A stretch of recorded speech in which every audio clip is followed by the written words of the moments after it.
Hello and welcome to the Gooner Talk, back again with you guys for another show, back again for another episode of our Tactical Breakdown series, the show in which we look at the players that Arsenal could, should, maybe and fingers crossed and now have signed for Arsenal. Finally, we're doing about one of these about someone we've actually signed so that you can get all the latest information, get the biggest breakdowns, get all the key analytical data that you need to understand what these players are like. Now, we actually did a tactical breakdown on William Saliba way back when, must be about a month ago now, when the player was initially linked to Arsenal. So if you want to learn some more stats about the guy, I'll leave a link to that show in the description. But today I am very fortunate because I'm going to be joined by a French football expert who is going to give you all of the information you need in a Q&A styled show in which I'm going to ask a few questions, and he has recorded some responses to those which you're going to see very shortly. But before we do, of course, please, if you're enjoying the series, should I say,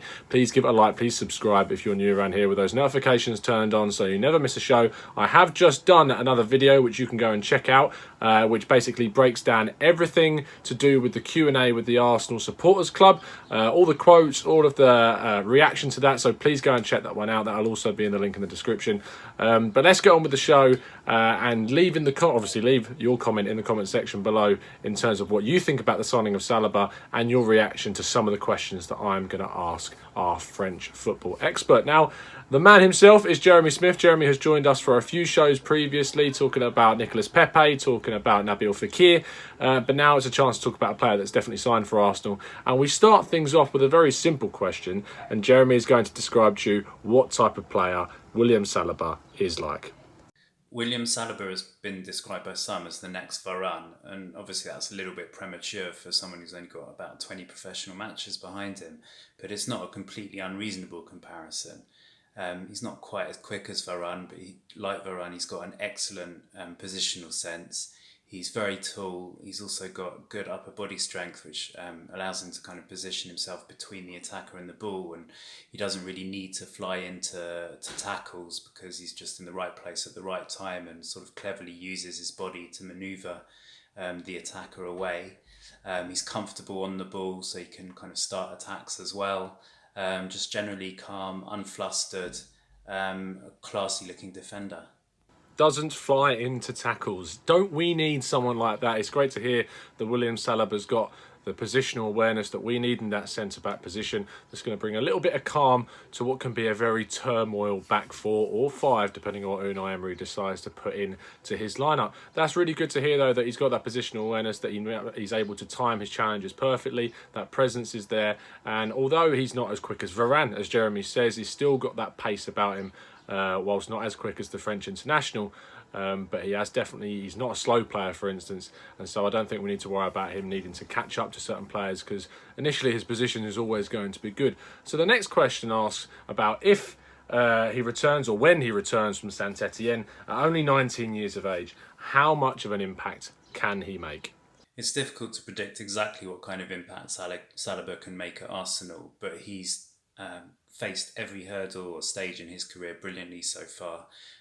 He was constantly sort of put ahead of his age group because of the ability he showed and the calmness that he's shown at every stage. Saint Etienne just won the Coupe Gambardella, which is the National Youth Cup in France. He should have been in that team, but he was taken out of it prematurely, first to join the reserves and then to join the first team. And he's kind of taken to the first team brilliantly. He's actually improved the form of Loic Perrin, who's the captain and sort of veteran centre-back. So, he's even having a good effect rubbing off on the more senior players around him. So I don't think he's going to be overawed by the challenge of playing in the Premier League, by the pressure of the extra sort of media attention that comes with it. I really think that he can take to it brilliantly and actually possibly raise the other players in the team up to his level. See, when we did the video and the tactical breakdown on Daniele Rugani, and we had Richard Hall and Sam Brooks on talking about Regani. They said that he's someone that actually needs people around him in order to get the best from him. And he's a 24, nearly turning 25-year-old Italian centre-back. So to hear that William Saliba, only 18, turning 19 years of age by the time he returns to Arsenal, is someone that actually can lift other players in that defence and people raise their game to reach his, is extremely positive, and it goes to show why we spent so much money on that player. And we're going to come on to the money side of things very soon. But in terms of the next question we need to ask, how well does he work in a system which requires defenders to be strong passers, making the link between the defence and the midfield? Saliba began his career or his sort of youth development as a defensive midfielder. So he's always kind of been brought up with an expectation that he's meant to kind of make the play as well as just break it up. So there's certainly no issues in terms of passing. And already in the first team, he's shown a really good range of short passes and long passes. One of his specialities is the kind of long diagonal ball, the sort of thing that Steven Gerrard managed to do one time in every 10. He's also very comfortable on the ball, bringing it out by himself, able to dribble around players, but already sort of showing good judgment to know when it's appropriate to do that. So yeah, certainly fitting into a system where he's expected as a defender to be able to pass the ball as well should be no issue at all for him. So you learn things that I didn't even know. The fact that William Saliba used to actually be a defensive midfielder before making that transition to a centre-back.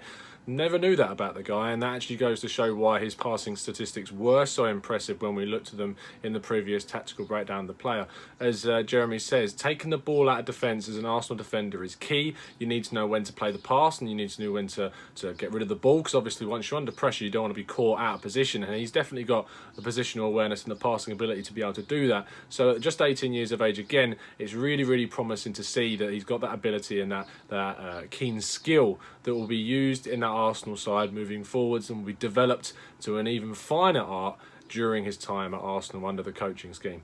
The next question is based around talking about the mistakes that we see around Arsenal players, and it asks, Arsenal are notorious for having defenders making big mistakes leading to opposition's chances. Does Saliba make many mistakes at the back, considering he's still only 18? Thinking back, I can't think of any sort of glaring error that Saliba's made in his matches so far for Saint-Etienne. The fact is, he is only 18. There's a good chance that at some point there are a couple of errors in him, and obviously the main thing is how he learns from them. But as I said, so far he's shown really good judgment in the way he plays. He knows when to sort of hoof it into Rosette, and when he's got the opportunity to bring it out either with the ball at his feet or with a good pass. So I don't think there's any worries on that front. He's spoken about how much he's been supported by his teammates, by Perrin next to him, by Gasset, who was his coach last year, and interestingly also by Jan and Villa, who said to him, listen, whenever you're in trouble, give me the ball. It doesn't matter if I'm surrounded by 3 people. I'm the more experienced one. Let me sort it out. So I think it's important that he has a good support network around him in terms of other players who are going to sort of help him and make sure that they can bail him out if need be. And that kind of safety net, I think, will help him sort of settle and gradually learn good judgment by himself. Jan Villa? Oh, I'm sorry, Jeremy. I think you must be mistaken. Jan Villa is actually an Arsenal player, and he's been in our medical room for about 7 years now. So to say he's off helping out William Saliba, I'm not quite sure that's true. Jokes aside, though, it's great to hear that he is getting a lot of experienced help from the likes of Loic Perrin and, jokes aside, Jan Villa and the coach as well. And he's taken that on board to great effect. Having someone that doesn't make too many mistakes in that defence is key for an Arsenal player, because we've already got so many players that do that. So the fact that we're now bringing in someone that's got that confidence and just composure, that's not going to really make any rash decisions, not do anything silly, is really, really key moving forwards. The next question asks, why should Arsenal fans not be frustrated that he is returning to Saint-Etienne on loan immediately after signing? Many will say he could have done with playing for us now. I don't think Arsenal fans need to be too frustrated about the fact that he's going back to Saint-Etienne for a year. Obviously, it's great to see new signings as quickly as possible, and he certainly could already sort of challenge for a first-team place at Arsenal. But the fact remains that he is only 18. He does only have about 20 first-team matches behind him. So I think it's great for him to continue his development at Saint-Etienne, to get more used to a full pre-season and a full season in a first-team setup. He's going to experience Europa League football with Saint-Etienne as well.